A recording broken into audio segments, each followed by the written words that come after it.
that part of real estate is so fun for me. Well, it's so funny because like even when I'm laying in bed, there's definitely nights where I'll be on like Redfin, Zillow, just scrolling through my phone at 1 a.m. in the morning. I'm like, all right, I got to go to bed. Like, what the hell am I doing right now? I got to get up tomorrow morning. But you definitely get caught up in it. It's fun. It's an obsession. It definitely becomes fun. That's why it sucks you in for sure. Once, especially with like Tyler and Thompson. I mean, you guys will get the hang of it for sure. Yeah. And like you guys are so green, but once you start getting a ton of traction in it too, it's fun. These guys are already very into it. Like when you see a good deal, I can tell you get excited. You start calling people. You start digging into it. It's fun, man. Yeah.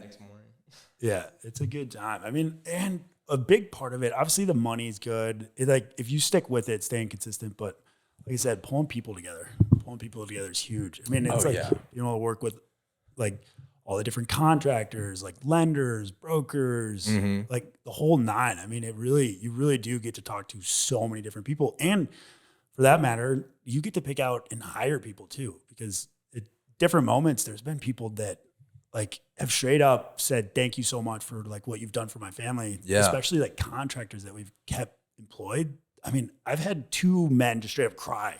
Just like, thank you so much. You'll never believe how much you've done for my family. Like, you basically put food on the table for me when I couldn't really find a job and stuff like that. And that's cool. And then that's like fulfilling at that point. So 100%, man. And you work at such a scale, Riley. It's like how many homes have you flipped in the last year? In the last year, probably around 40, 50. 40 in the St. Pete, Tampa area? That's kind of all throughout, from all the way down to Sarasota, all the way up north to Jacksonville. Got it. And then when I moved, I kind of hammered.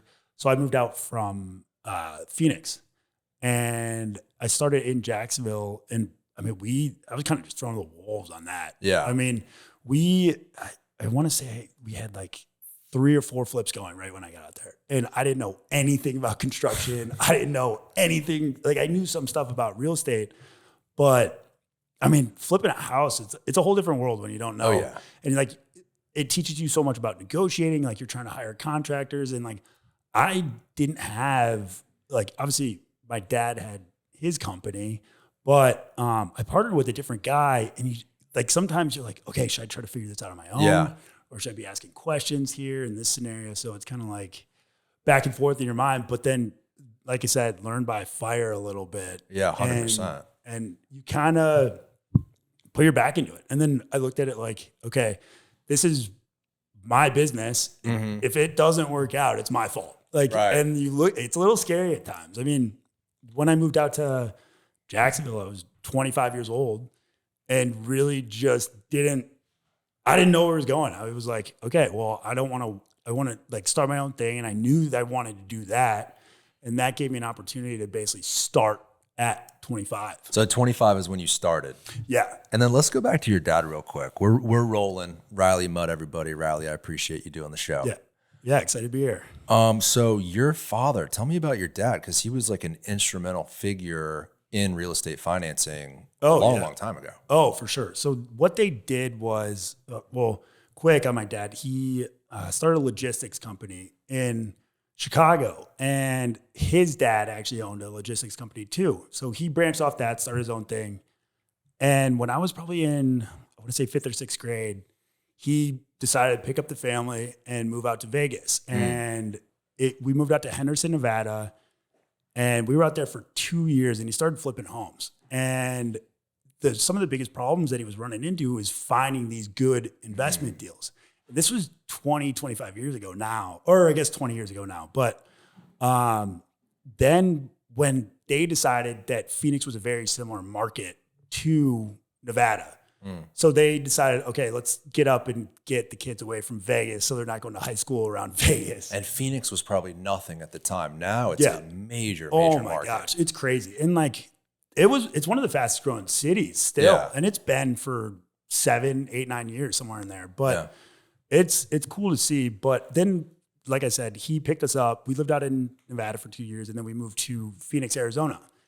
And then, like I said, he was finding good deals was the hardest struggle. And there's people that obviously were flipping a good amount of homes, but it's nothing like now. Like there's so many like mom and pop shops that want to flip one or two houses.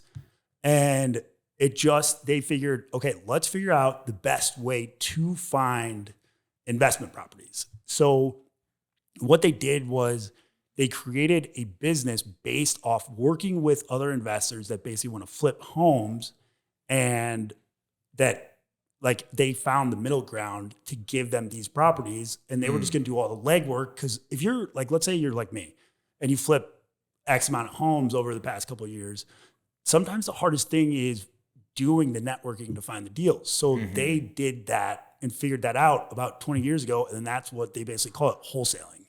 So now that's what has grown to be. I mean, they worked with Pace Morby and Jamel, who are two really big, they own Keegley, and two massive, like nationwide wholesalers now. And they trained them on pretty much, Jamel was a partner of theirs, and they trained Pace. Pace was actually, I mean, he's got a couple 100,000 followers on Instagram now. Is that the guy, Subject 2 guy? Yes, today? Exactly. Okay, yeah. That guy's huge. Huge. And he actually worked for my dad for a while, flipping my dad's homes in Arizona. Shit, man. So he, I mean, kind of taught him a lot of those things. And they were like my dad's company, they were just kind of pioneers in the wholesale industry. And then now, today, what it is, it's like everyone and their mother's trying to get into it, because it's a good way to start, because obviously getting into real estate can be tough. Like anyone that wants to get into it, I'd recommend, okay, get your real estate license first, because that'll give you groundwork. I mean, you take the test, and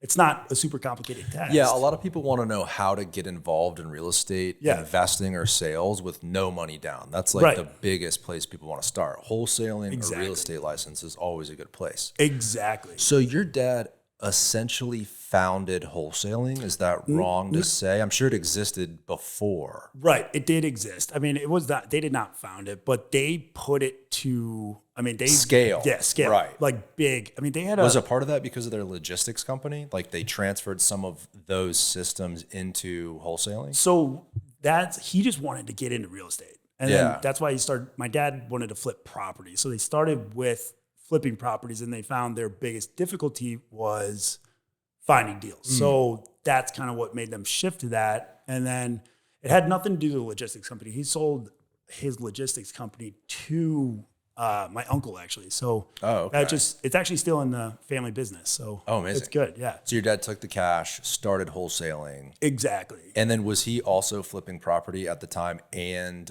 wholesaling? Yeah. Wholesaling. Wow. Yeah. Amazing. So you grew up in this business. That's amazing too. Yeah. So I got to learn about it, I mean, firsthand. And I was obviously working for him too, driving houses, going to look at properties when I was 15 years old. So I've been in this thing for a little bit. Dude, that's awesome. So is it something that you knew you were going to get into after high school? So what's funny is I did not think so at all. Like really? I had done it almost because I felt like I was forced to. So I I graduated from University of Arizona, and I was a marketing and sales major. And I thought that when I was going to graduate and started doing interviews and stuff, I was like, okay, everyone's been telling me you should get in sales, Riley. You should get in sales. So I'm thinking like, okay, I'll get into sales. All right, I'll just do the sales. I'll bite. And then I started interviewing with some companies, and I was like, no, this is not for me. And then it's funny, like everyone always says, your parents become smarter again when you're 25, right? Or like That's after college. You start appreciating what they've done for you. And then I kind of looked back. I was like, wow, it'd be really cool to be able to actually work with my family's business. Because right out of school, I decided that I was like, okay, I'm going to go work for my dad for a little bit. And then I got in there, and I was like, I don't want to be working for my dad for the next 20 years. He's not going to retire anytime soon. So then I partnered up with another investor, and then that's when I moved out to Jacksonville. Amazing. So even from when you graduated college, your dad was still in the business. Oh yeah. I mean, they crush it out there. Last year they probably have like, I want to say 30 people our age working for them, just crazy lead sourcing. Like a New Western type situation. Kind of, yeah. Where so they're building that huge database of sellers and buyers and connecting everyone together. Yeah. So I was going to say they have a buyers list of about 15 to 20,000 people that they send out. So I mean, they sell property like that. It's crazy. I mean, they have definitely their go-to investors that buy properties, but I mean, that's what I was telling Tyler and Thompson. It's so important to have a big buyers list, because you figure if, like, let's say you send me a real estate deal.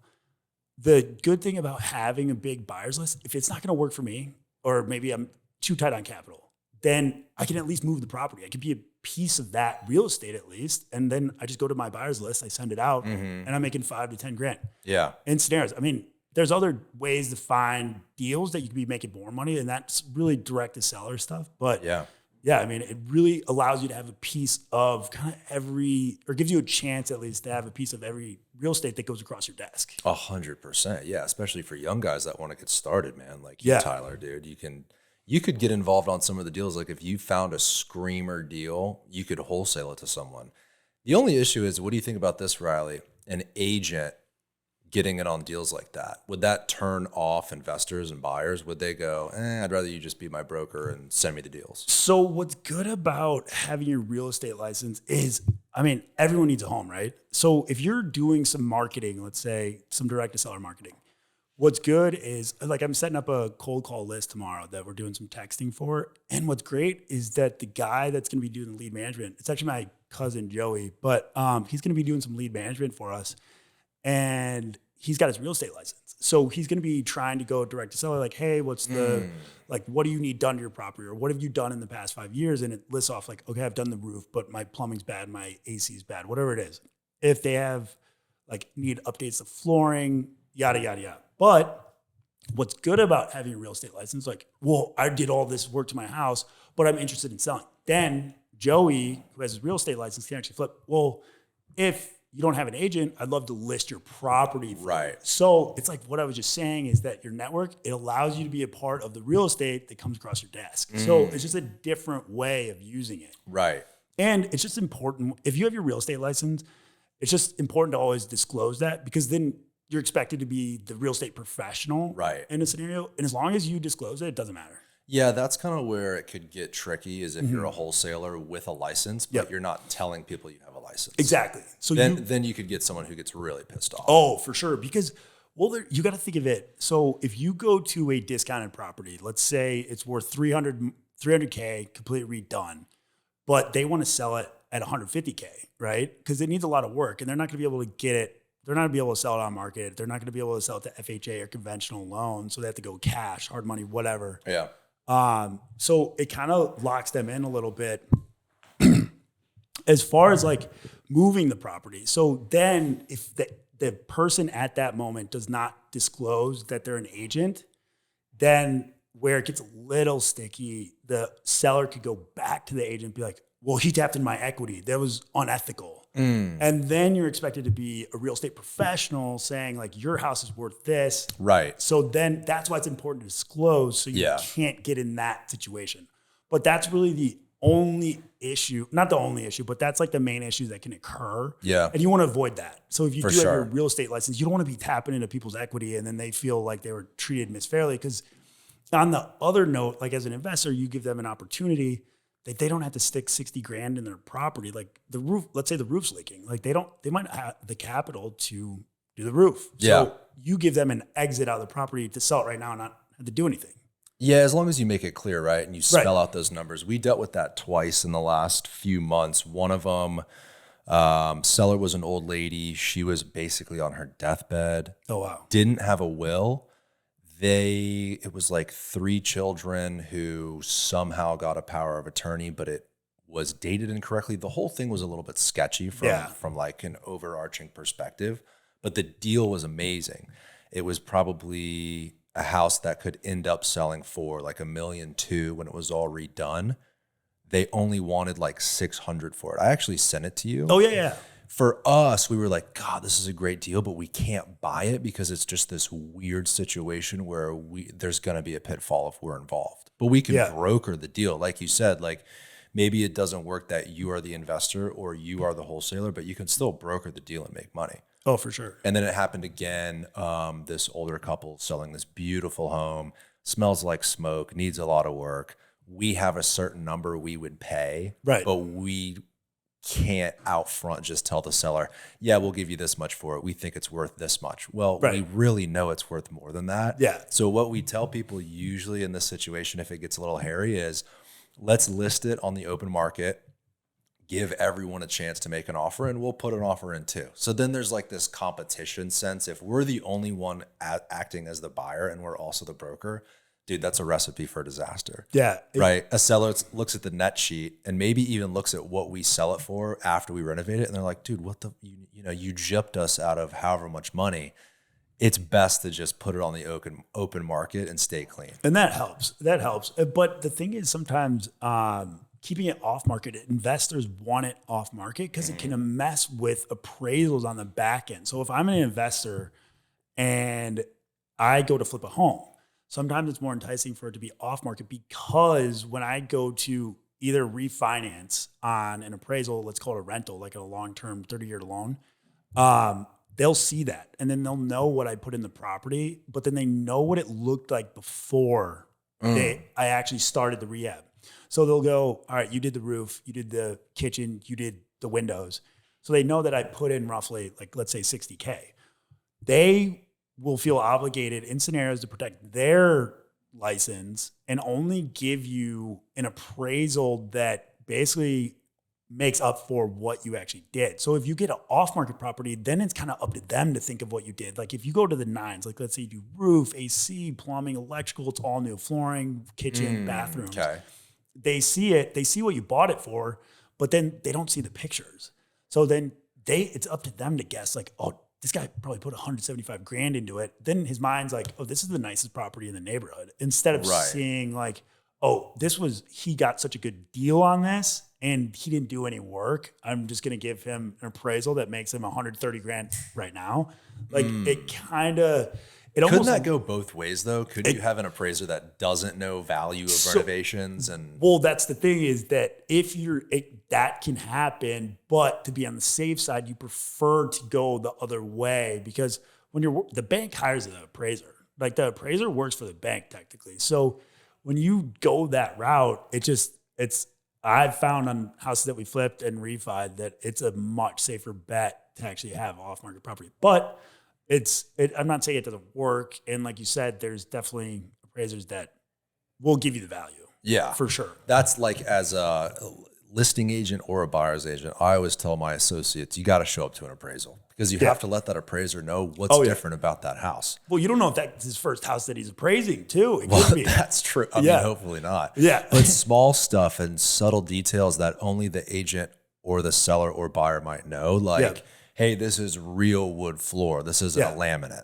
Right. Like this is real marble. This isn't a porcelain tile. Like little variations like that I've found can really boost value too. Well, and that's what's good. It's important that you do that for sure. Because when you're pointing out stuff, I mean, like as small as, like you said, like soft close hinges on cabinets, like something so minuscule, but it does cost extra money. Like we were talking about literally yesterday, just about hollow core doors or like the solid wood doors. And people love the solid wood doors because you close the door and it's quiet. Yeah. So it's little things like that, but you're spending on each door an extra $75. So little stuff like that. If you're talking to an appraiser, it helps for sure. 100%. Because there's scenarios like the stuff like this. I mean, this is nice flooring, but the appraiser doesn't always know what kind of flooring it is. That's our trick on this building. Yeah. So we're turning this building over today to the new tenant.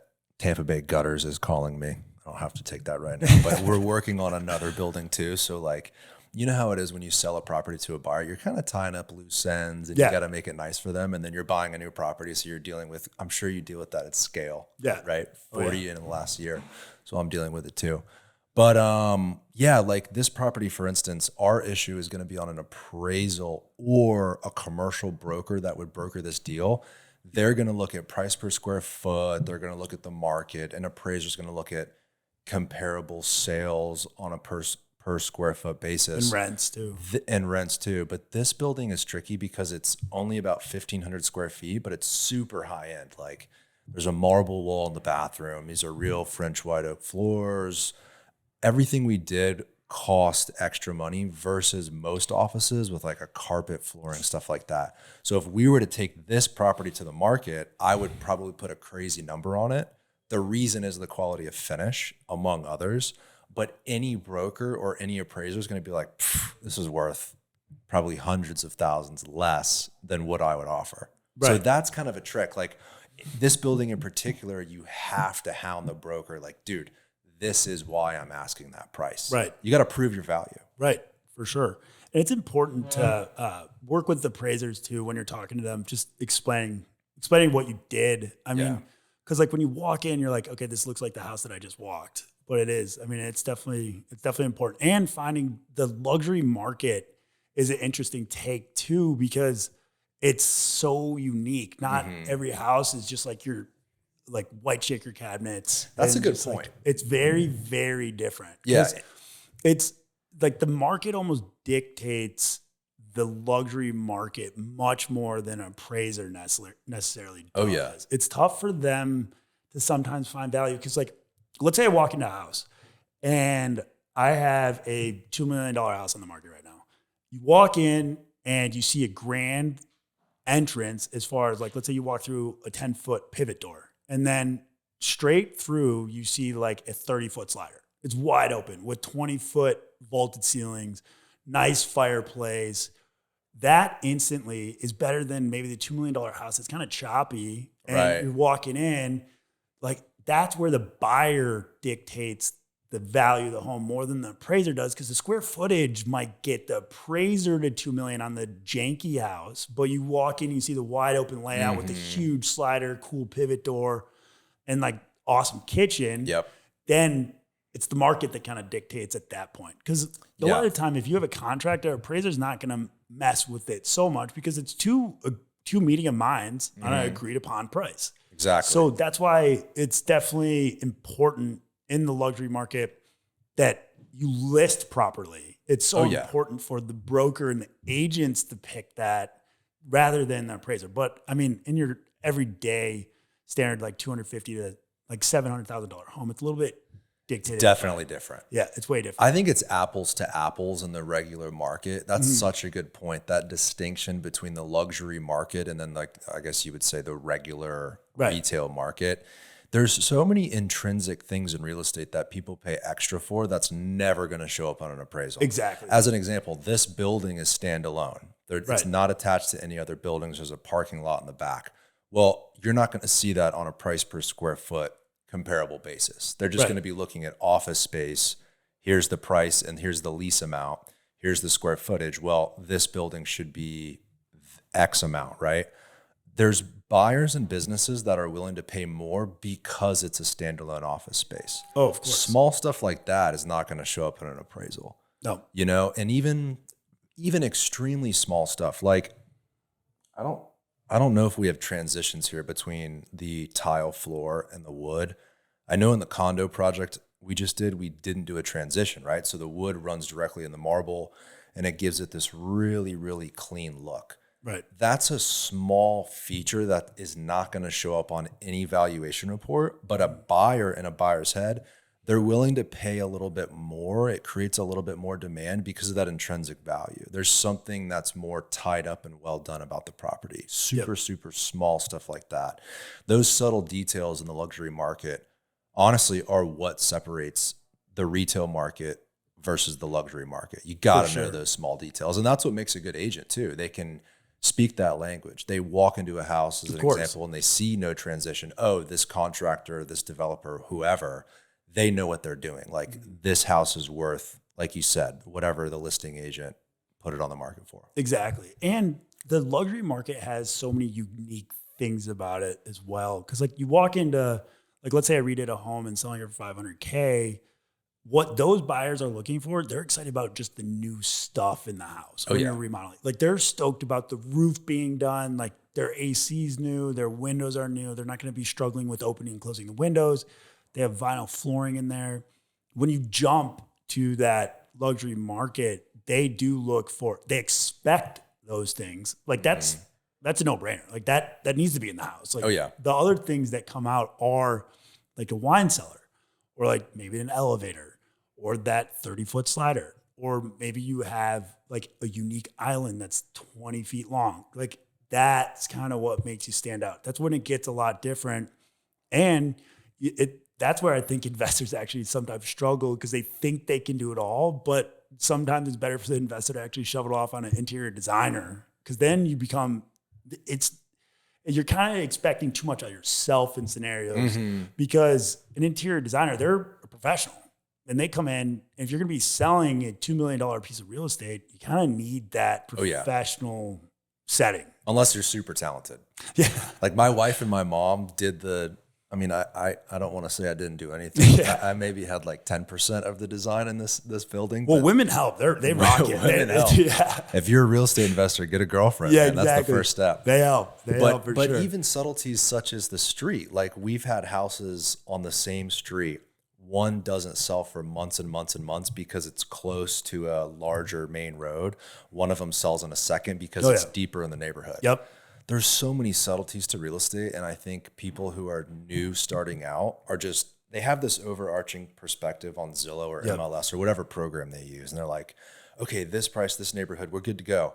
There's so many more subtleties that you only learn over time. Learn over time. I tell everyone, I've been doing it for 6 years now, and I've been around it for a long time, and I learn something new every day. Like we had a buyer complain. So it's deep in a neighborhood, and the street comes to a T, but the house sits at the end of the T. So not thinking, but at night, the cars drive their headlights into the property, and then they have to go left or right. So throughout the entire night, you have lights coming into your house, and there's nothing you can do about it. Even if you have blinds, like, do you know? Is this after closing, the buyer called you back and was like, hey man. So we had someone complain about it. They went to it at night, and we were under contract. It was still in the inspection period. They were doing a walkthrough, and they backed out over that because they're like, oh my gosh, there's so much light. And you probably didn't even think of that. They didn't even think, oh shit. Yeah, you're like, whoa, like there really is so many like nicky-nacky things in real estate that you learn every day. You don't think about it.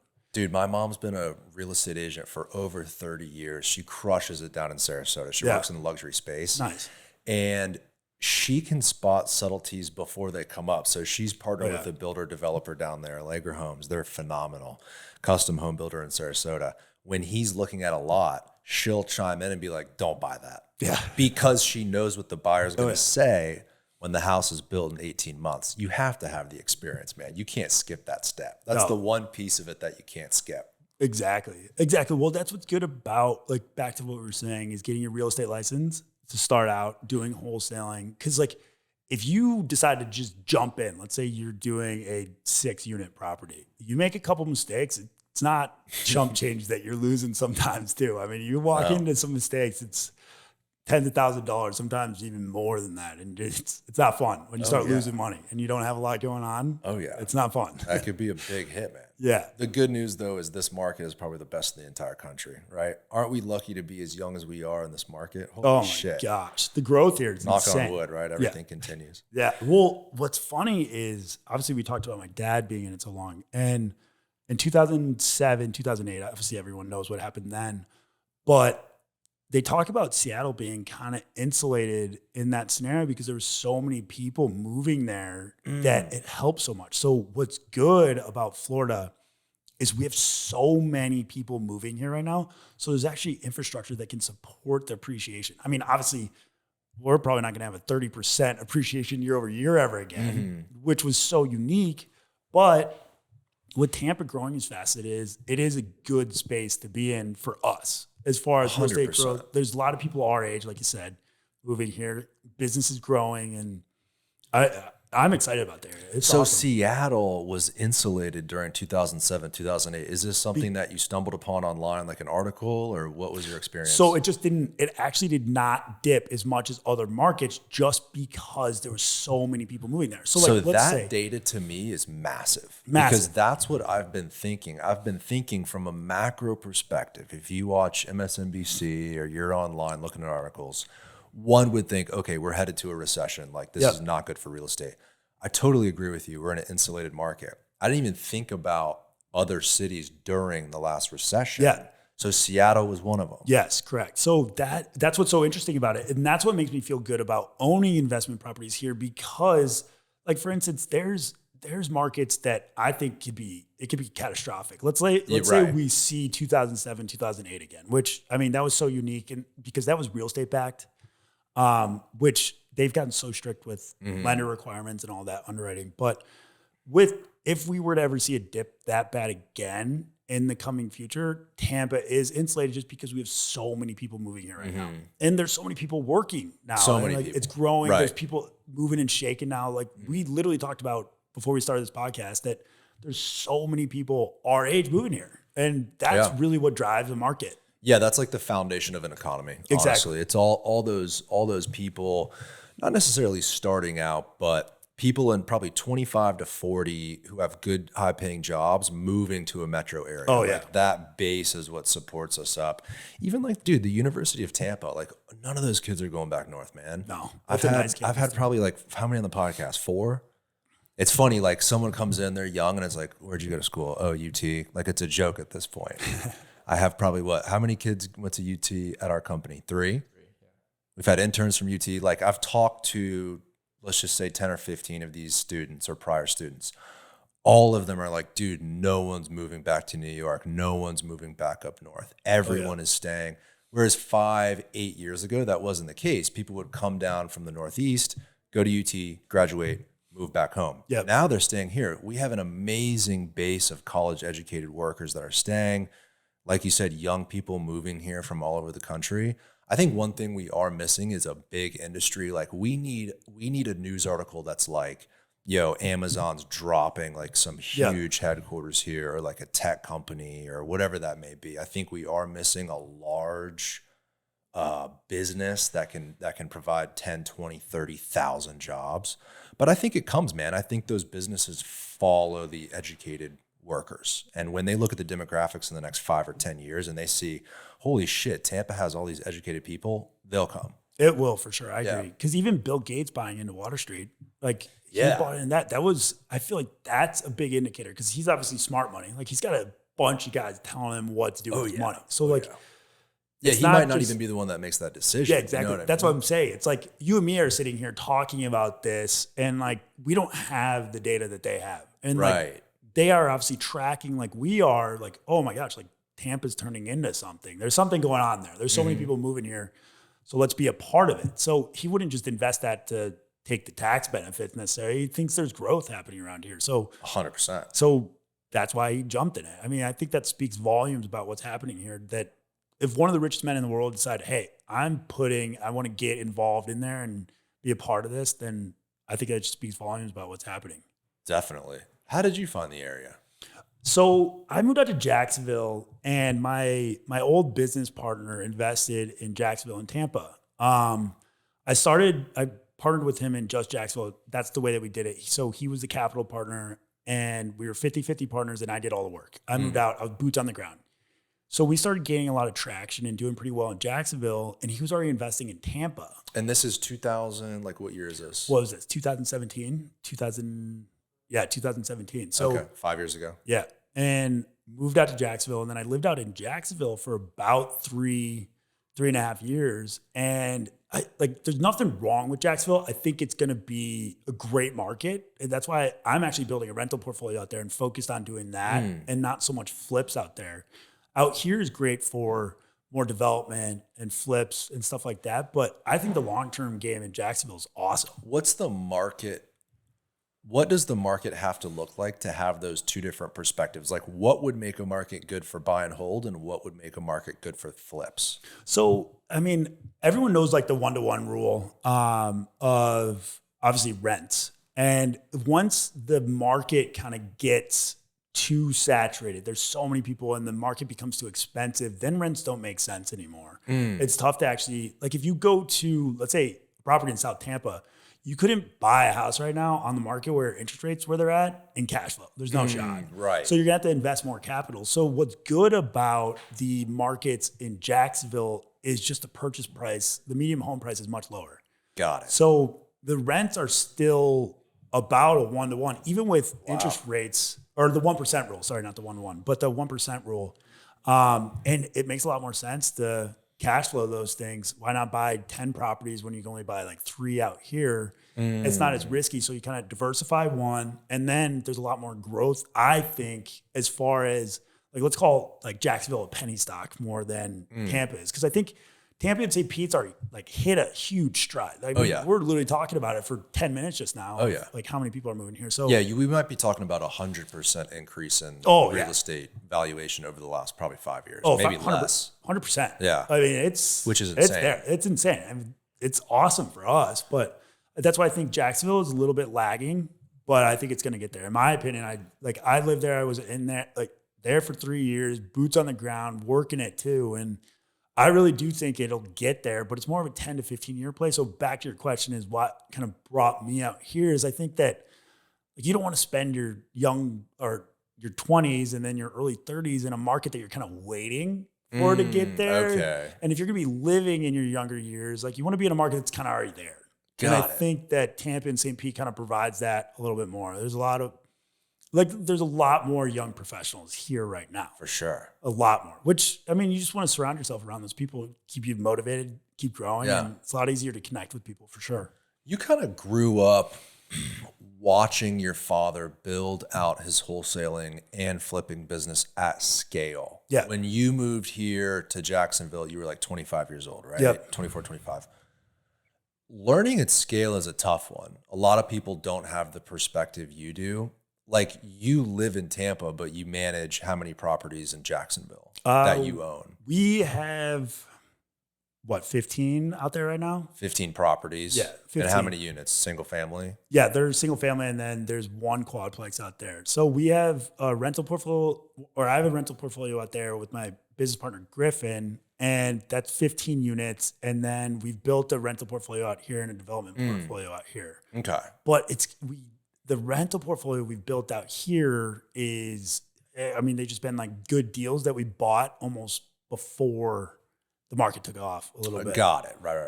So where that 1% rule might work. Yeah. But right now it's so hard to find a rental. It's so hard to find a good rental out in St. Pete and Tampa for sure. Yeah. Well, because there's a million people here looking for the same thing you are. Yeah. But so working at scale, right?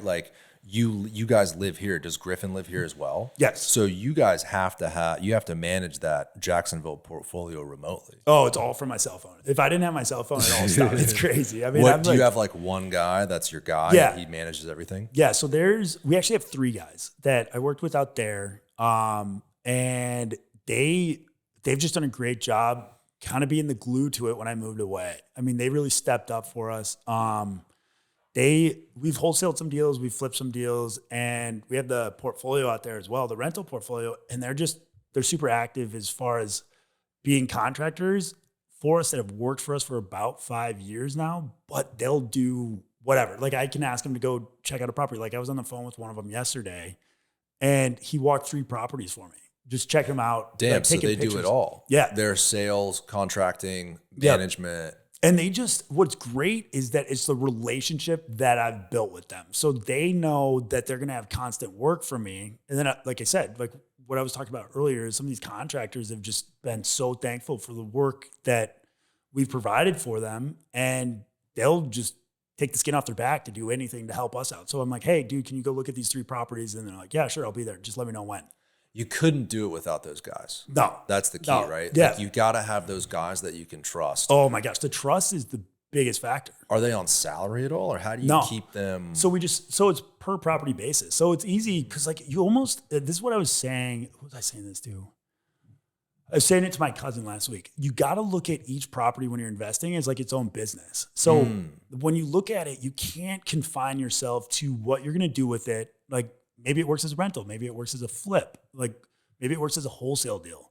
You can't confine yourself. Okay, I'm going to find 10 wholesale deals in the next month. Well, that's confining yourself to finding 10 wholesale deals because 2 of them might work as a rental, 3 of them might work as a flip, 5 of them might work as a wholesale deal. So that's kind of what we've learned to do is just open our book and be like, hey, we can do A to Z, but let the property come to us and then decide what you do with the property from there. So you guys are just interested in good deals. That's it. That's literally it. Whatever qualification that may be. That's it. Literally Tyler sent us one that we're looking out by the beaches, and it's a development deal. And it's not something, we haven't really done luxury townhomes, but we're talking about structuring that deal with some seller financing. So it's kind of just like that. Tyler's learning with us of going through the whole process of A to Z of, okay, how can you work with the seller? How can you make it work for us? Is this a good one to piece together? Because I was explaining to them of, okay, this might work as just building 3 luxury homes instead of building 6 townhomes. So we're kind of working through all that financing piece is interesting too.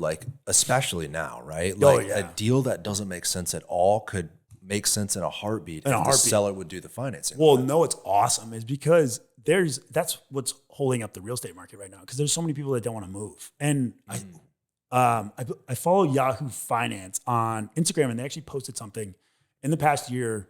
They've had the least amount of people leave their houses. There's only 1.2% of people actually moved in the last year, leaving their houses. But that's because they're sitting on interest rates that are sometimes, like my parents have a 1.75% interest rate on their prime. That's so crazy. You should never sell that property. Never sell that property. Right? Yeah. And like rent it out, never move on from it. It's essentially free money. Exactly. We have a listing in Sarasota. I think it's we just reduced it. It's like 3,450,000, something like that. I believe like $1.8 million is assumable at like 2.75%. Oh, yeah. So although the purchase price is aggressive, it has a pedigree to it. The home is gorgeous. It was very reputable builder in Sarasota, high level architect. Like it has that pedigree that would demand a premium price. But for a lot of people, it doesn't make sense because of interest rates. Oftentimes people pay cash and then pull cash back out. If you're going to do that, you're looking at like what, 7%, 8%, something crazy. But this thing has almost $2 million. That's not even 3% interest. So the idea would be, hey man, buy the house, use that assumable loan, and then take that $1.8 million or whatever that assumable loan was, put it in like a bond, cash flow, pay the bank. Like money, assumable mortgages and seller financing can shift around deals very, very quickly. Well, and you can get a property that, like if you were just looking for a primary, it's a great way to find a property that way if they're willing to do seller financing. But back to what we were saying is you can actually find rentals around here then too, because then if you can find a deal, let's say you wanted to skip trace, you just go build a list together, an entire zip code, look at someone that's purchased in the past year and a half, 2 years, you see who's bought it. They bought in that window.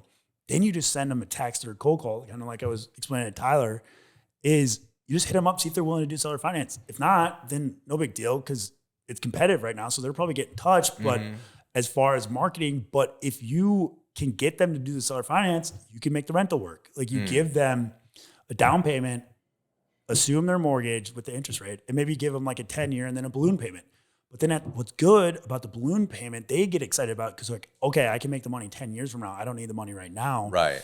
But then what's good about that is you can just decide to sell. So you can get rid of the property at that point. You're like, shoot, I don't have the money right now. I'm kind of capital stressed right now. I can't pay for this balloon payment. But then you just cash flowed with a low interest rate for 10 straight years. Yeah. And then the idea as far as risk, like the idea that you couldn't pay him back in 10 years. I mean, of course, you don't think real estate's going to appreciate here in this local market in 10 years, right? Well, exactly. Well, here, Tyler, pull up something real quick. Pull up the line graph of rents in the country over the past 30 years. Average rents. It should pop up pretty quick on Google. I think we're insulated in rent too. I think they've leveled off here. We've had a couple apartment complexes come to this office and pitch their community, and they want us. We don't really work with renters. You know, usually it's not that lucrative in our business. It's kind of a waste of time for the most part. But I can tell they're hurting. They're reaching out to brokers now, trying to procure business. Is this over the past? Oh, there you go. Historical median monthly rents. This goes back to 1940 through 2021. There you go. I mean, look at it, just doesn't stop going up. Have you ever seen an investment ever go like that? Just completely. That's a good point, because going up. A lot of people, when they get money too, whether it's by inheritance or a great job, sports player, you know, whatever it may be, they look at different investments, and I think nothing beats real estate, man. Nothing. Look at real estate over time. You're buying real property. It's tangible. You can touch it. It's not going anywhere. The trick is location. Everyone's heard that rule: location, location, location. But God, man, if you can have a good perspective on different markets around the country, and you've moved, so you kind of have that perspective. But a lot of people don't. I just think Tampa's the way to go. I can't see the market here even going down if there was a national recession. There's so much happening here. We're so healthy. Yeah. Oh, for sure. You know, knock on wood, obviously. Look at, 23% increase in Sarasota. And that's what, relative to Tampa. So this is all relative to Tampa. Sarasota's blown up too. Really the entire Gulf Coast of Florida. I can't speak for Miami. I know they're a little bit more volatile. Do you invest down there at all? In where, sorry? South Florida, Miami, Fort Lauderdale. We we actually don't do much down there because we avoided because I started off flipping home, like I said, and that just became something that we stayed away from just because the initial investment's so much larger there. Like I explained to Tyler last week, I was saying, look, dude, I'd rather take the smaller route. Like let's build 20, 30 homes instead of doing 3 luxury, like $10 million or $7 million homes. Because the luxury market, one, is what takes the biggest hit when there's a recession. But then you also mitigate your risk because then you can slowly have buyers come in and buy. And there's different exit strategies for selling 30 properties than selling 3 luxury homes because you tie up so much capital. So on that note, we kind of avoided the South Florida markets just because it was so much more expensive. Too oversaturated. Yeah. Well, and I mean, you figure you're flipping a home, like for instance, Fort Lauderdale. Like you're the same home, if you put it in St. Pete, you could buy it for $250K, but it's $600K down there. Right. So the initial investment is just a lot more. And you take a 20% hit on a $600K home you're losing money fast. Mm-hmm. I think it's got other issues too. We've seen, because we're like brokers, right? Tip of the spear. We deal with buyers every day. It seems like a lot of the people that we're getting coming from Florida has increased from South Florida. Like there's more buyers coming from Boca Raton and Fort Lauderdale and Miami over to Sarasota, Naples, this Gulf Coast area, really more than there ever have been. I would assume that's just because, like you just said, it's very expensive. It's overinflated. There's a shitload of traffic.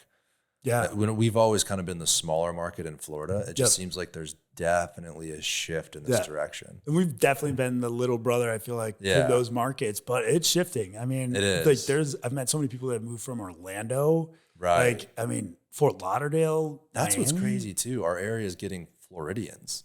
Not only everywhere around the entire country, but also Floridians are moving here. It's moving. I was reading something the other day that Tampa is actually the second fastest growing market in the country, with Miami as far as appreciation from the beginning of the year. So Miami's actually appreciated slightly more. I think we were sitting at 11% and Miami was sitting at like 13%. Yeah, Tyler, look at that article. More people are moving to Tampa Bay from South Florida, Tampa Bay Times. I mean, dude, it's happening. You know, I don't think you have to read the news to figure it out, right? Like you walk around, you go down to Water Street, and what's today? Today's Tuesday, 2:00. I bet it's packed. I bet the restaurants are full. It's just happening here, 100%. So back to your business and your portfolio, one thing that I'm dipping into with these 2 buildings we own, we are going to rent them both out. They're going to cash flow. And how do you perceive your cash flow with your development risk? Because obviously you aren't using your own cash to flip or build new construction because you want to use leverage, right? Right. Debt's super high. Do you use do you use your rental portfolio to kind of offset those monthly payments when you develop property? No, the way that we've done this actually is with private money. And the reason why we've done that is, and my dad actually taught me this because he was in real estate back in the 07, 08 crash. And I mean, what's good is if you can pull money together and raise money, there's not a bank knocking at your door when it's a rainy day. I mean, when, let's say I have $10 million into one project and I raise the money with guys that don't have personal guarantees with me. So they dive in, I give up equity. So they're a part of the project then I don't have the bank when let's say the real estate market dips 20%. The bank's not coming after me and I don't have a personal guarantee, then they're foreclosing on my house, my cars, like everything. Then I'm put in a bad scenario when if you have partners that you give up equity that can bring the capital together, then you're losing it together. But there's upside because if you can raise money, like let's say I get a guy that is on the back end of his career let's say he's worth 150 million, right? He's just trying to invest in real estate for tax purposes, all the different benefits of it, help build something, help some younger people out. You're like, you go to him, you're like, hey, I have this property that we could build 10 single family homes on.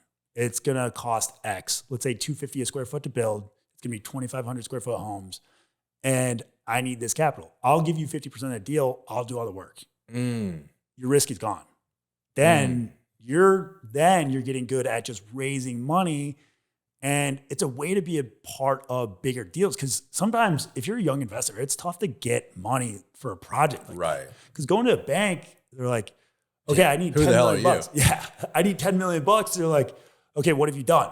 I've flipped 2 homes. And then they're just like, okay, go kick rocks. Right. And that's where raising money, private money, is so beneficial. Because if you can build a relationship with guys and kind of build that rapport, then you can tap into it and be like, hey, I need some money to float right now. I need some money right now to flip these 10 homes. I need to help build. I need... And maybe their contacts too, right? Exactly. They'll refer you out to other sources of money. Interesting. Because, I mean, if you go to these guys that are, like I said, back into their careers, they don't want to be working as much anymore. If they the goal is to have your money working for you. Everyone wants that. So if they have young guys going to them, they love it too. They feel like they're a part of something. And when you sit down with these guys, because that is definitely the strategy that we've taken, and that if you build relationships with the guys, they connect you with people, you find other deals that way. It's awesome. And then they love being a part of it too. They get to check in, they call you sometimes weekly, sometimes daily, but it's at least not a where's my money? Yeah, exactly. Pay me, Riley. Yeah.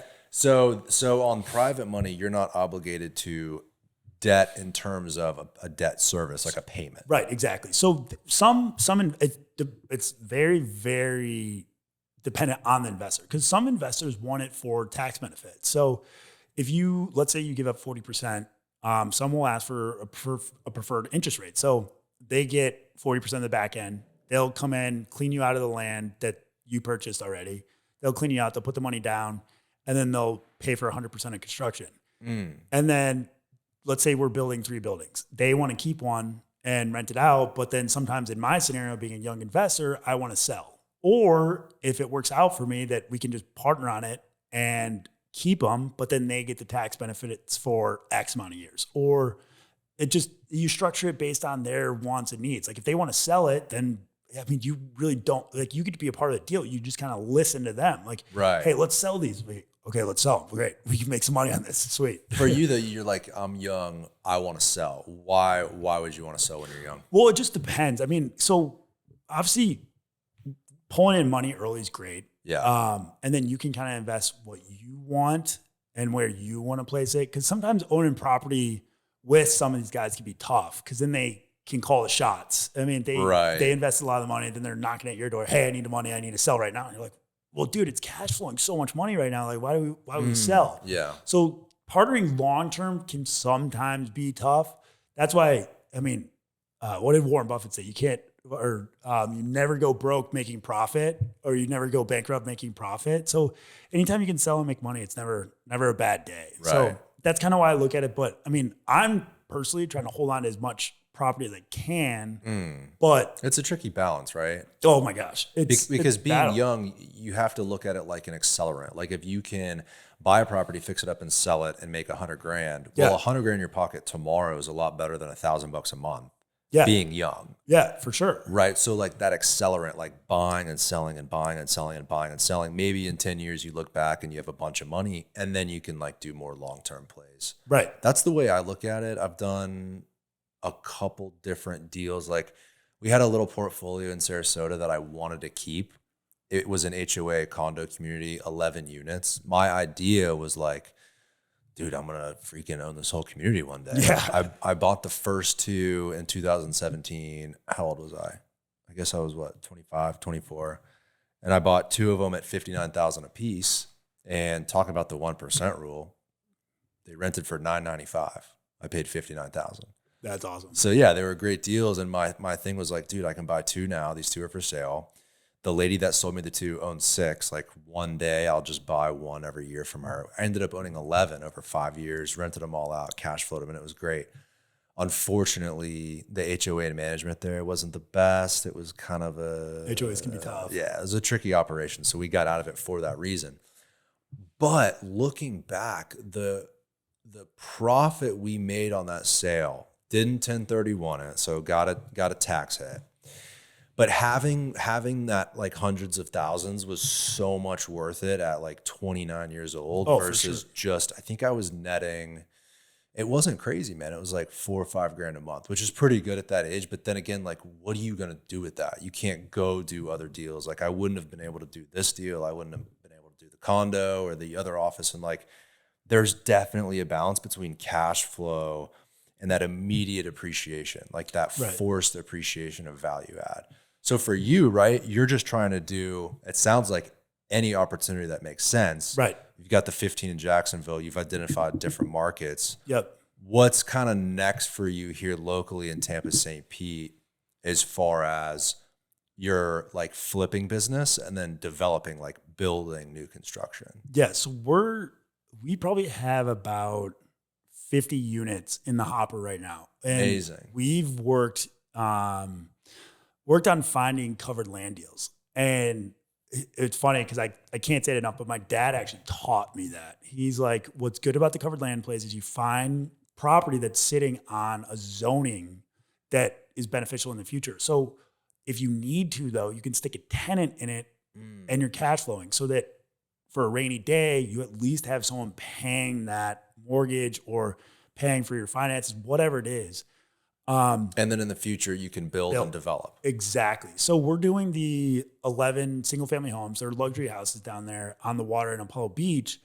And I mean, that's consuming a decent amount of our capital. What's good is though, that if we have a covered land play, we don't have to pass up on the deal. Like, hey, like the one that I posted on my story the other day, it was a single family home. It was 3 lots and 1 single family home on it. We got it rezoned for 3 quadplexes. So we picked that up at that's crazy. Yeah. So we picked that up at 375. It got rezoned, and now we have 3 quadplexes at a basis of 125 in St. Pete. Amazing. So that's kind of the route that we've been trying to hammer. And to be honest with you, like the wholesaling, like we going direct to seller, but just on bigger deals, like kind of chasing the zoning, kind of chasing some of the stuff that like a little bit bigger fish to fry instead of flipping so many homes, because flipping homes is great and it's a great spot to start. Mm-hmm. But as far as like end goal for me, that's definitely not it. Flipping homes taught me everything in the world, taught me how to work with people, taught me like everything about the psychology of real estate, like everyone, the owners, the lenders, the brokers, the contractors, everything.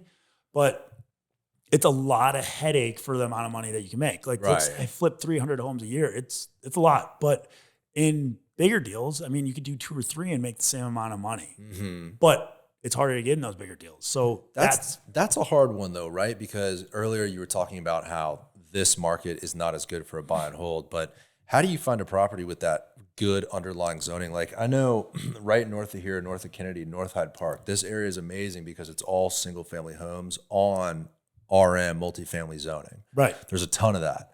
The problem is, you know, people want $450, $480 for a single family home. You're probably not going to get $5,000 a month or even $4,000 a month. Right. How do you cash flow those kind of buy and hold with the underlying zoning? Are you using other cash flow to kind of make up for it? No. So with the underlying zoning, so a good piece of information is that you can actually rezone a property in a lot of scenarios that if there's a zoning that's adjacent to you, you will most likely get approved by the city to upzone that property. Like, so let's say you're a single family home and you have a quadplex next to you, but yours is zoned single family. If you go to the city, you purchase the property, right? Because you're kind of banking on an upzoning. So you get it refinanced and you're sitting on this property. You have a tenant in there, but sometimes the variance takes 18 months. Instead of just buying it and sitting on a property for 18 months or vacant land for 18 months, you have a tenant in there now and they're paying the mortgage. So sometimes you're willing to, like, let's say your down payment on it, like 25% for an investment property, it could be $100,000, but at least you're paying down the mortgage and you're saving money. And if the variance doesn't go through in that scenario, then you can sell it, but then you didn't lose so much money just sitting for 18 months. So that makes sense. So that's the play there. So you're saying even if you took like a $50 hit, yeah, or even if you broke even. So for instance, we have another one that's out by St. Pete Beach, and we got a duplex that's zoned for 5 units, and we picked it up 3 years ago now. We have tenants in there on both sides of the duplex, and that's cash flowing. And then we actually had a contractor that was working on it, just doing some things. It's like, hey, right, their property just came for sale. So it's the next door neighbor that was a single family home. That house also zoned for 5 units. So now we've got both of them for about $240 each, but we have 10 units out by St. Pete Beach. Crazy. For $500-600K. Yeah. I mean, insane. So finding those deals, right now we're building those houses down in Apollo Beach, and we're kind of, with the investors that I have right now, the guys that I was talking about, like kind of raising money, interest and all of that, giving up equity, we're kind of waiting to see the amount of money that we make on these to see if, okay, maybe we don't need to give up so much equity on these because we don't have partners on the 10 townhomes up by St. Pete Beach. But hey, let's build these out. Those are fine right now. We could build those in 10 years if we want to. There's homes on there. And it works out for us because then we could just ride the appreciation of St. Pete. That's amazing. So it's cash flowing. We get to ride the appreciation. We get the tax benefits. We have plans ready to go. Like, it's going to be an expensive building, obviously, because it's 10 townhomes. It's not out of our wheelhouse at all, but it's like, hey, let's just let this cash flow for right now. We own a rental. Right. Like right now, it's very ambitious, but maybe, like you said, in 10 years, you can take it on no problem. Yeah. Or like we said earlier in the conversation, shit happens in real estate where you make a shift. Maybe you don't even develop it. Maybe there's another developer that says, you guys bring the dirt, I'll build it, we'll split the profits. Or he comes in and goes, I want to pay 1.8 for it right now. Right. And they're just like, okay, fine. Yeah. Great. $1 million, easy. Like, it's just like, so finding those deals is so unique, but what's good about it is there's also barriers to entry on those deals because there's a lot more that goes into it as far as knowledge. It's not just your basic real estate knowledge, because you got to be able to know what building costs are going for, what like price per square foot, like how many units you can build on a property, what it takes to actually like kind of get A to Z. And then there's carry costs. There's all of it. I mean, structuring everything in those deals is a lot more than just flipping a home. So there's a lot more barriers to entry. A lot less people know about it. There's a lot less competition. But then what we found that is really good is this wheelhouse of building like the 10 to 30 units is you stay away from the big institutions. So because it's too small of chicken for them to go after. So they don't want to deal with it. But then someone that's just your, like I said, mom and pop real estate investor, they don't want to deal with it. It's too much risk. They don't even understand it. Not that they don't understand it, that they can't learn it. There's not many people that do it. Right. So it makes it more complex, and then there's just not as many people to compete with. You kind of just take a step up, and then there's so few people. What a great strategy. It's much, much different. It's like almost forced appreciation with a value add property, but it's in the dirt. Exactly. Amazing. Exactly. That's really cool. Exactly. So, and then again, like private money on those types of deals, or are you just going for private money? Private money. Yeah. Are there deals that private money is not advantageous? So like that's what I was talking about. Is in the future, is if I can build those 10 townhomes myself, then I'll just do it. Right now, it'd be too much of a capital burden for me because it's going to be $6-7 million building, and I don't want to take on that risk right now myself. Maybe you don't want to take on an equity partner that would eat too much of your profit. Because why deal with that right now? Because if it's cash flowing, money, right? Yeah, exactly. Why deal with it right now when I can make all the money on the back end? Maybe St. Pete rides up another 20% over the next 10 years, and then I'm building. I'm like, oh my gosh, this is crazy. It's a good long-term strategy too. It as a developer, you always have to have dirt to build on, right? This almost guarantees in the future you guys have good, inexpensive, low-cost basis property to build on. Right. Like Tampa Heights right now is blowing up. There's like, I don't know. There's a pretty good handful of builders that concentrate on that area. Yeah.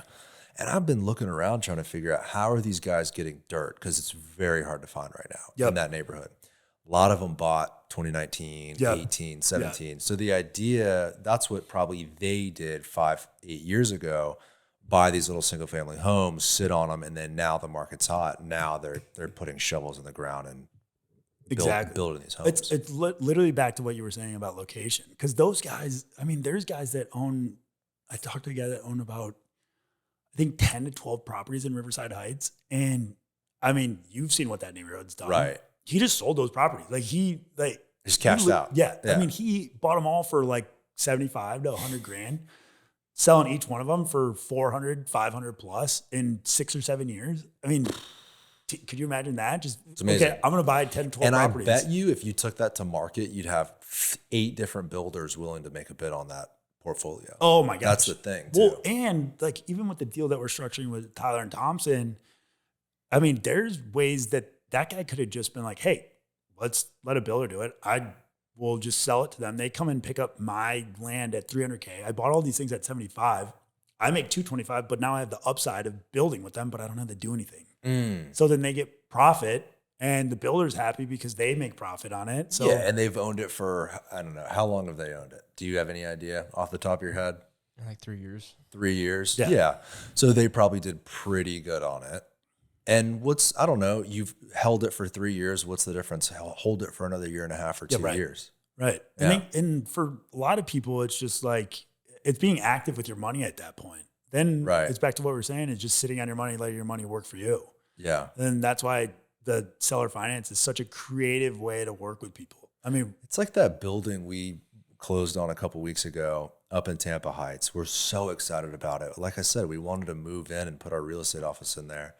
We've had offers for more than twice what we closed for. But thinking about it, let's just say we sold it, whether or not you pay the capital gain or 1031, whatever. But it's like, I don't know, what do you do with the cash? There's not a whole lot. It's not an amount of money where it's like, okay, I can go develop all this crazy real estate. It's like, it's a good amount of money and I'm super excited about it. But there's almost more value, especially because of where we are, and appreciation long-term and how young we are versus like, hey, sell, pocket the dough, and then, I don't know, now you're at square one with no property. It's definitely a battle at times of trying to figure out what to do with each property. But then that's what I was saying at the beginning of this, is keep an open playbook for every deal that comes across your desk. Like, okay, I can sell this, or I can flip this, or this is sitting on this land. Do you go into a property with multiple exit strategies in your head? Like, do you like to see multiple exit strategies? Yes. Yeah. Because sometimes you get a good enough deal that you're just like smiling about, because then you're like, this could be a rental. This could be a flip. Yeah. This could be a tear down. I could build a house right now. And you're just like, wow, that's just awesome. Because you make all your money on the buy. It's like, you can't force a deal to be good after you bought it. Like you make your money right when you buy it. That's when all of it's made, and you can't really force it, because what happens to investors is let's say they have a bad buy. On the back end of the deal, they'll start making bad decisions, trying to force a sale or force whatever their vision was on the property. Because let's say you bought a house for $200,000 and it's worth $275,000. You end up putting $65,000, which happens all the time. People miss budget every day. Mm-hmm. So now you're crunched because you're going to have closing costs on the back end. I mean, you're already in the hole, and you have carry costs. Like, depending on what you have, unless you bought it just straight cash, you have carry cost. So now you start to cut corners. Like, oh my gosh, my budget's already 15, 20 grand above. I still got to do the bathrooms. Now you're trying to sell. You're like, maybe we don't have to do the bathrooms. Maybe we don't. But you also underwrote a property at 275 with new bathrooms. So now you're trying to cut corners. Right. Now you're doubling down on your mistakes. So you're better off just sticking to your strategy, lose the money. But the problem is, if you don't, then you're going to struggle selling the house, because now the comps in the neighborhood, people are like, these bathrooms suck. Then you're sitting on the property for 3 months longer and you didn't even do it. Now you're selling it at 240. You just took an extra $50K loss on that. We get hit all the time for that, because the first place they go for the money is the broker. Hey man, cut the fee. Riley knows a little bit about that. Yeah, it definitely, that definitely happens. I mean, sometimes I think that brokers get blamed more than they probably should, because they try to act like, hey, dude, you bought the deal. It's your investment. Yeah. It's like, but most good brokers will just be like, look, this is a long-term relationship. Let's just get the deal done. Like, whatever. You know what I mean? For sure. I think a lot of brokers have that perspective. I know. For sure. No, it's good. I mean, and so many things in real estate, it depends on your network. So word of mouth so much too, because like, I was on the phone yesterday with a title company that the kid's moving out here, and he's starting a title company out here. And it was just from a guy that I went to coffee with last week. He's like, hey, I want you to be my buddy, starting a title company. Just see if you can work with him.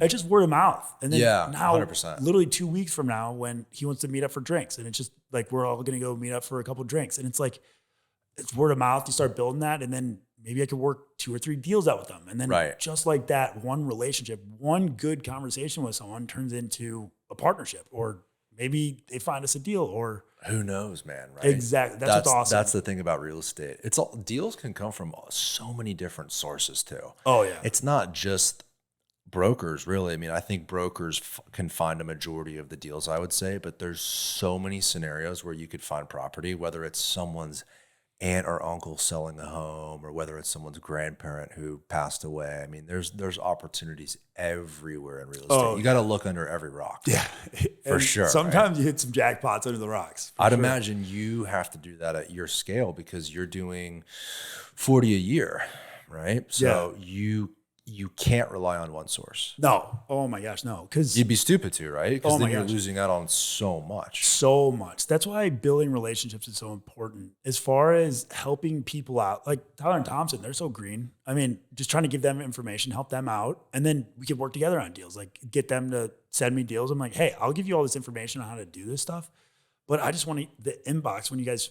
I want the deal that you find in my inbox first. That's all I ask. Mm-hmm. Like I'm not going to ask you guys to like make any less money or like make more money or whatever it is. Just, I'll give you all my information. Like, and I've helped them out in a couple different ways, and just send me the deal first. That's all I ask. Yeah. And it's a quick decision for you. I mean, it's basically, hey, I'm interested, or hey, I'm not. And then move on. If you're not, you guys, like you said in the beginning, you have a bunch of buyers you just feed it off to. Oh yeah. And then they can, and it's just the deals that I help them out with. Fine. I was like, hey, if I pay for the cold calling on this, just send me the deal. If I can't take it, then try to sell it. Mm-hmm. Then it helps us both, like in that scenario. So it's a good way to build. And then honestly, working with a bunch of different agents is great, because setting up. Yeah, you have to do that. You have to, because everyone knows a realtor, right? And a lot of people own houses, obviously. So what are they going to do when they need to sell their house? They go to that agent. So if you're in front of a lot of agents, then they're going to come across properties that when they need to sell it, it can't go to a FHA or conventional buyer.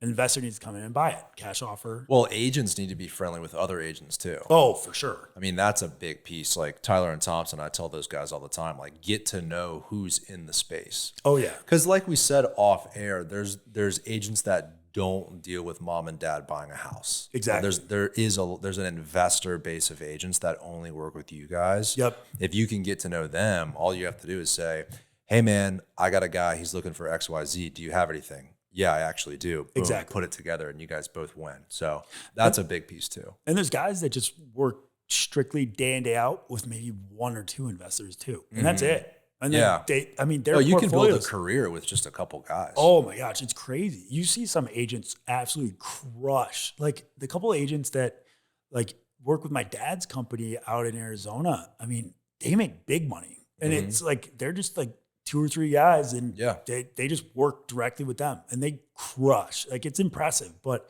obviously they're go-getters, but I mean, they definitely do a great job and just focus on a couple things and they just nail it. And that's it. I mean, it's important. I think as an investor, it's important to have a select group of agents. Oh, for sure. Because if you need something negotiated on your behalf, or if you need to sell something, you don't want to pick from this huge pool where you might not have a relationship with the person that you end up picking. Like you definitely want to have like your core group of dudes. Yep. For sure. I would say that depending on your threshold of capital, I mean, 10 agents can be more than enough to find you the deals to keep your portfolio full of your entire life. Mm-hmm. I mean, if they're actually hardworking agents, and then you can, in return, make them enough money to keep them busy their whole entire life. Oh, yeah. So that's the great thing about real estate. It's like, that's why I love it so much, because you pull so many people together. I mean, it's kind of crazy. Just through one transaction, you figure on the front end, you have the broker, you got the agent, you got the investor. So many people. It's crazy. And they all have to get fed. Yeah. But that's what's awesome about it. They all do. They all do, because the title company, the lender, the broker on the back end, the agent on the back end, the underwriters, like the whole nine. The whole nine. And then 2 happy customers, a buyer and a seller, hopefully, right? So when you first started, Riley, did you have to swing a hammer ever? Did you start at that level, or did you go into it with a sense of scale and get multiple projects going at one time? So that was the whole goal. I mean, I tried. That was the goal going into it and moving here. Of just going at scale right away. It's only worth it if I move to Jacksonville, if we go at scale. Otherwise, I don't want to move away from my family. My whole entire family's out in Arizona, And I moved to Jacksonville. I did not know anyone. I'd been there one time, and it was the month before just to check it out. And I was like, I'll do it. I went out with my business partner, and we were out there for literally the weekend. And I was like, okay, let's do this. And made the jump. And what was the play? I mean, you're going on Zillow, finding homes on the market. So that was good. Is what we did some marketing. So we've actually we did a lot of foreclosure deals, which is great. I was driving the properties day by day, kind of checking them out, and we made some great money because there's some people that. So what you have to do is there's a website in Florida that you can go on to, and you deposit the money, and then you bid on the house. It's like any other auction, but you bid on the house, but you have to have the funds the next day. So there's at times where a lot of these people that are investors don't have banks that can actually fund that quickly. That's why it's good to have private investors. You're like, hey, I just bought a $150,000 home. I need the cash by tomorrow. And what that does is you kind of eliminate barriers to entry at that point, because there's not a ton of people that can come up with $200K tomorrow. I mean, it can't, even if it's a bank, it's hard to pull strings that quick. So it allows you to actually get some deals. I mean, there was a couple of deals that we did through foreclosure auction. We would buy and turn around, maybe paint the house, and we're making 70 grand, like quick. And it's crazy. Like literally turn around and sell it in 25, 30 days. Wow. And it's just because some people can't do that. And then there's times where you have to buy it sight unseen, so you don't really know what's inside, but you're like, okay, as long as it's not burned up inside, basically, then we'll be okay on this. Like we're budgeting like a high-end rehab here, but as long as it's not falling down inside, we'll be okay. So, I mean, it's exciting. I mean, it's fun, but there's definitely moments where it gets risky. I actually want Tyler to pull up a property that we did. This was one that we did in Jacksonville. This is one of the biggest properties I've done. It's on Zillow, and it's 3106 Julington, Julington, Creek Road. There it is.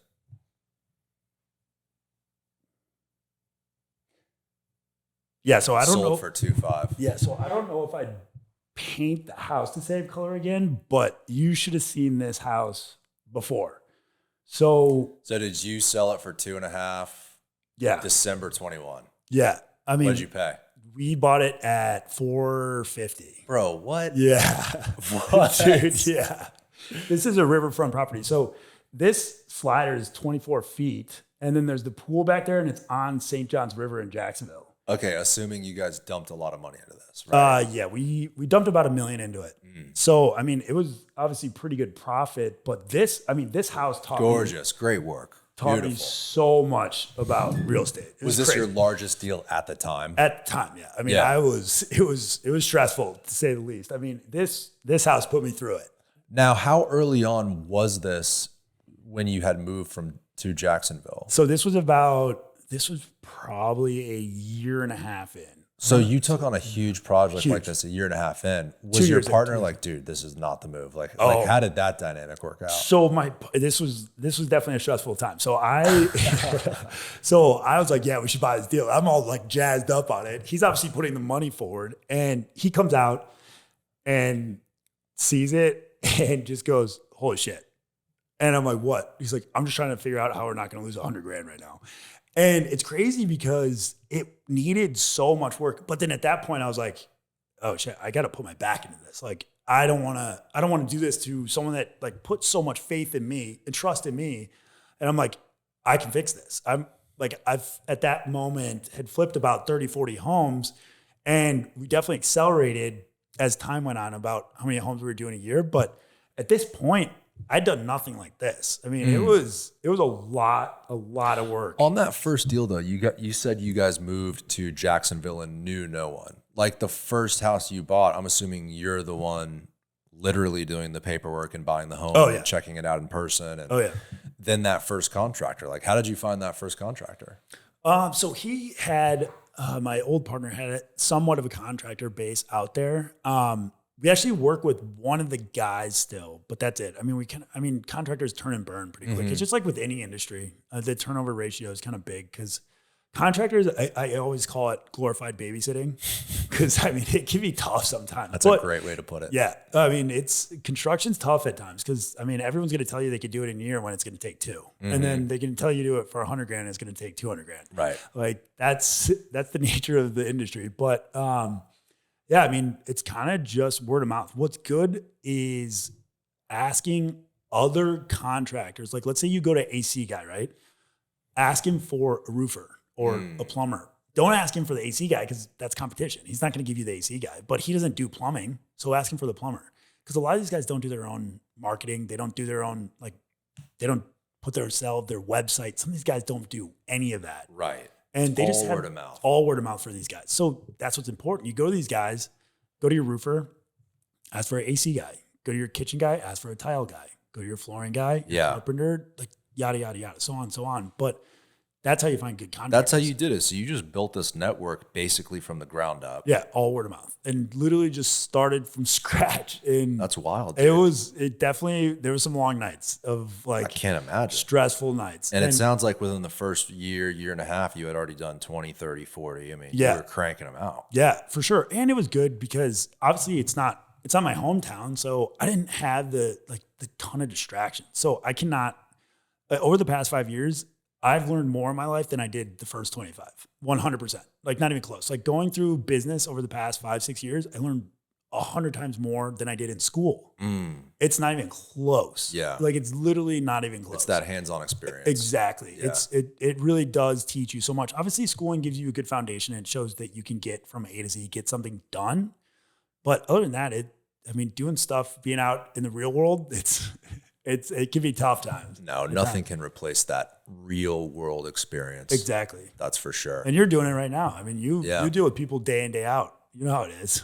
Yeah. I mean, talk about a people business, real estate brokerage with associates under you. That is a people business. Yeah. Feels like I'm running a daycare sometimes. Well, now you are. I know, for real. But, plus investing too. That's what's interesting is, and you're doing something similar where it sounds like you're starting to operate, not a call center, that's the wrong word for it, but an operation that sources leads for you, right, where you're directly involved in overseeing those callers, right? So what has happened is our portfolio has basically outgrown me in a sense that I can't do it all anymore. I used to, when we were only flipping like a couple of houses at the time, when I first moved, we got up to 6 or 7 homes and it felt like so much at the time. Right.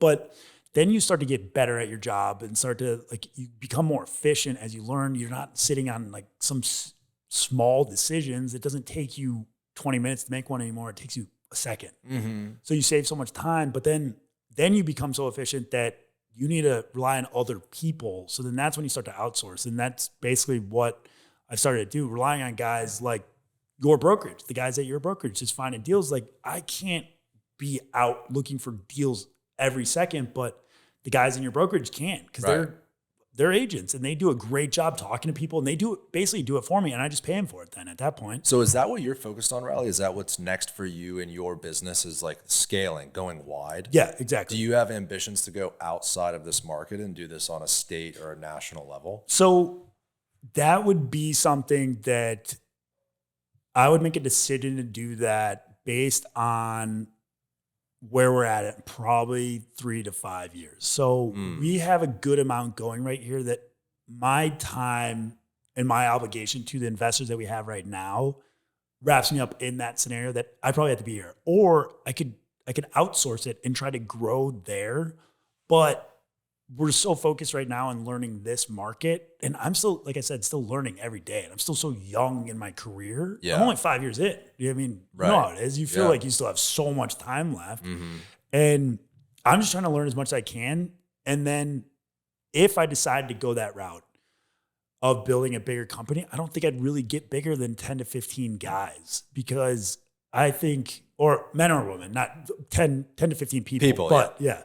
But the point is that I don't think it really needs to be bigger than that to run a huge company, a real estate company. It really doesn't. Like you need your, like, what does your dad operate at? Like how many people does he have? And they did, oh man. I mean, I think in 1 month last year, I think they did around 200 wholesale deals.